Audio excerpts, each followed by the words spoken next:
Every road leads somewhere. Some lead to redemption. In Sherleaf, J. Pilgrim crafts a raw, moving tale of a man at war with his past. Bob Chambers has made every wrong choice a man can make, until a fateful accident and a supernatural encounter force him onto a path of reckoning. As he bonds with his estranged daughter on the run, Bob faces the ultimate test. Can he rebuild what he's broken, or is it too late? Chapter 2. A Hard Day's Night. The morning had unraveled like an overused thread, frayed at every turn. Kate Chambers sat hunched over her desk in the Johnsonville office, her fingers stiff from typing, her head heavy with exhaustion. A woman in her early 30s, Kate had once been lively, but years of stress had worn her down. Her light brown hair, tied in a hurried bun, was streaked with premature gray, and faint lines creased her pale, freckled skin. The fluorescent lights above hummed a mechanical tune, flickering slightly as she shuffled through stacks of paperwork. The sterile, cluttered office, filled with the dull murmur of ringing phones and distant conversations, felt like a cage. The weight of the mounting workload suffocated her, and the ever-growing pile of files on her desk only reinforced the crushing reality of her situation. Every click of the keyboard felt heavier, her shoulders aching from the tension that never left her body. This was not the fresh start New Zealand had promised. Kate's boss, a sharp-nosed woman named Judith, loomed over her with another bundle of files. "I need these processed before you leave today," Judith said without a hint of sympathy. "And don't forget to update the invoices from last week." There were errors. Again. Kate swallowed the lump in her throat and nodded. Yes, of course. She wanted to say she was doing her best. She wanted to scream that she barely slept the night before, that she had a husband who did nothing, a child who needed her, and a home that never felt like one. But instead, she kept her mouth shut like she always did. She looked at the clock. 3 more hours until she could leave. 3 more hours of pretending she wasn't on the verge of breaking. Mary, the outsider. Mary had been dreading school since the moment she stepped onto the playground that morning. A thin girl with pale skin and dark, unruly curls that framed her face, she often felt like a ghost drifting through the halls. Unnoticed, unwelcome. Her blue eyes darted around anxiously, scanning for a safe place, but she found none. The other children bustled around her, laughing and playing in tightly knit groups, but she stayed close to the fence, gripping the straps of her backpack tightly, as if it were the only thing tethering her to the ground. Every morning the anxiety curled in her stomach like a coiled snake, reminding her that she didn't belong here. The schoolyard felt like a battlefield, and she was just another easy target. At lunchtime, she sat on a bench beneath the shade of an old oak tree, unzipping her bag. Just as she pulled out her sandwich, a group of girls approached her. 3 Mbori girls, older and bigger than she was, sneered at her with cruel grins, their eyes glinting with mischief and something darker. Ownership of the space Mary did not belong in. "Oi, girl," one of them said, her voice thick with mockery as she reached out and snatched the sandwich from Mary's hands. "What are you even doing here?" Mary's stomach twisted, but she tried to keep her voice steady. "That's mine." "Give it back." The tallest girl, who wore a scuffed leather jacket over her school uniform, held the sandwich up high, dangling it just out of Mary's reach. She smirked before taking a slow, deliberate bite, chewing with exaggerated satisfaction. "Not anymore. What, you gonna cry about it?" The other girls laughed, one of them stepping closer to shove Mary lightly on the shoulder. "Maybe she'll run home to her mummy, huh?" Mary clenched her fists in her lap, her entire body rigid. She had learned early that fighting back only made things worse, but the sting of shame burned deep. She cast her gaze down to the ground, willing herself not to cry. The girls laughed again, louder this time, before turning their backs on her, walking away as they tossed what remained of the sandwich onto the pavement. Her stomach rumbled, but the hunger was nothing compared to the sinking feeling in her chest. She curled her arms around herself, wishing she could disappear, wishing she could be anywhere but here.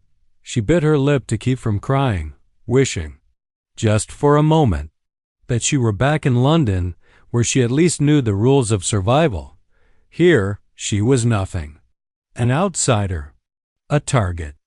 Bob, the gambler. Bob Chambers slumped at the counter of the Johnsonville TAB, his heavy-set frame sagging over the bar stool.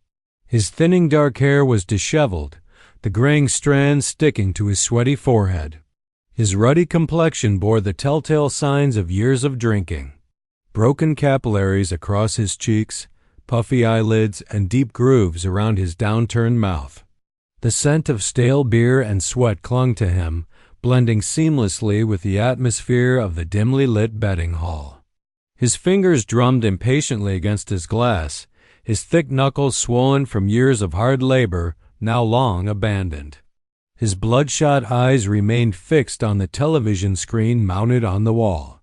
Silver Streak. The horse he had bet on was rounding the final bend, trailing behind the leader by just a few feet. His jaw clenched, the tension winding through his entire body as if sheer willpower could push the horse forward. "Come on," he muttered under his breath, his eyes wide, his pulse quickening. "Come on, you bugger." The other men around him cheered or cursed at the screen, each clutching their own betting slips, their faces etched with the same desperate hope. The finish line was seconds away. Silver Streak surged forward, but it wasn't enough. The race ended and Bob's heart sank. His horse had lost. He slammed his fist against the counter. Useless nag. He growled, tearing up his ticket and tossing the pieces to the floor. His welfare money gone in a matter of minutes. Again. With a heavy sigh, he signaled the bartender for another drink. What else was there to do? He wasn't going home yet. Not to that miserable flat, not to Kate's nagging, not to that kid who barely looked at him. It wasn't his fault things had turned out this way. The world had always been against him. His bosses, the government, Kate with her endless complaints. They never saw how hard he tried. They didn't understand the pressure he was under. Every time he placed a bet, it was supposed to be his chance, his way out, and every time, luck spat in his face. He needed another drink. Maybe then, he wouldn't have to think about the sinking feeling in his gut that whispered he was the problem. The council flat, a brewing storm. That evening, Kate stirred the pot of soup absently, her mind elsewhere.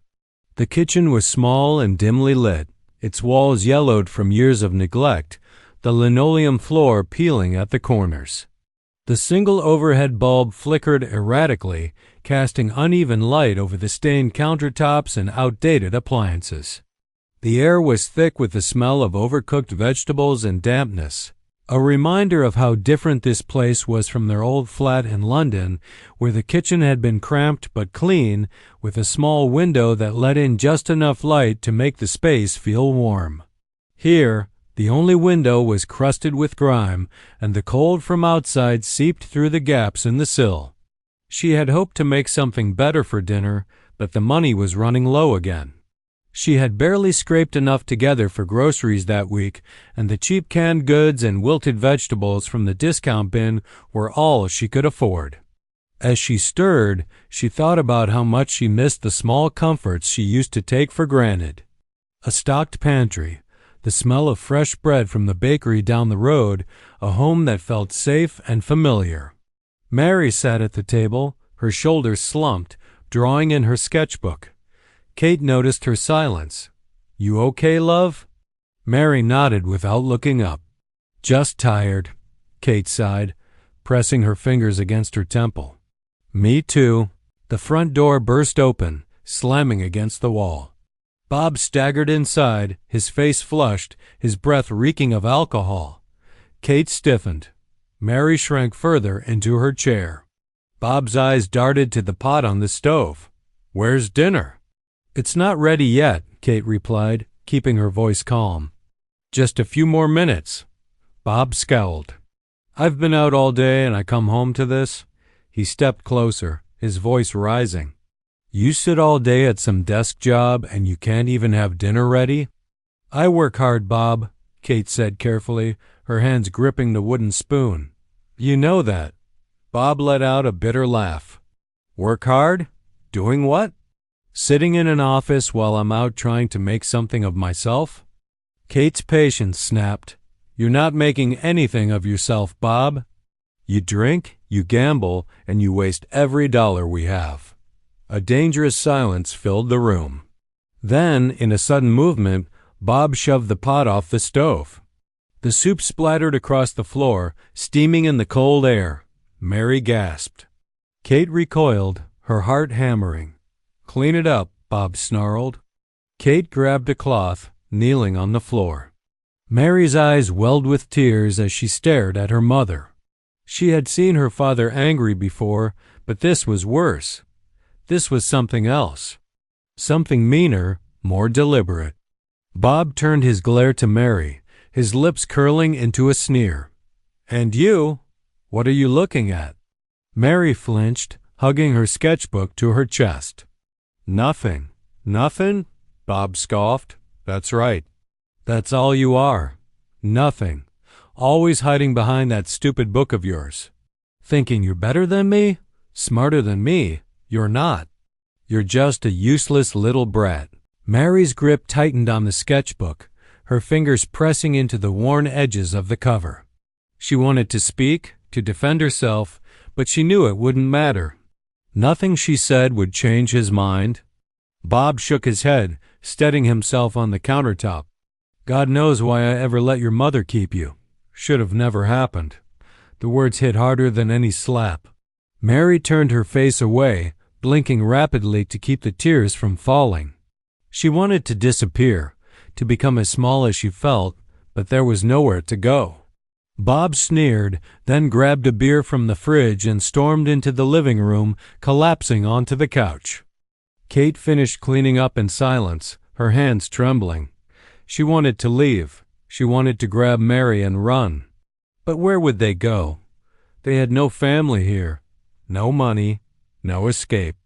The walls of the tiny council flat felt like they were closing in, the dim lighting casting long, menacing shadows. The thought of returning to London crossed her mind, but there was nothing left for her there either. She was trapped, a bird with clipped wings forced to stay in a cage where every exit led to another dead end.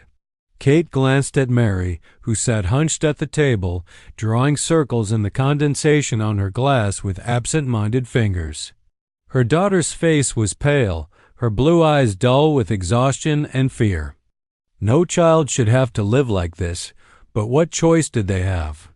Even if she did leave, where could they go that Bob wouldn't find them? That the world wouldn't spit them back into another version of the same misery? Tears burned at the back of Kate's eyes, but she blinked them away. There was nowhere to turn. No shelter, no helping hand, only the cold, unfeeling stretch of another endless night. Mary approached, reached out, and touched her mother's arm. "Mum?" Kate forced a small smile. "It's okay, love.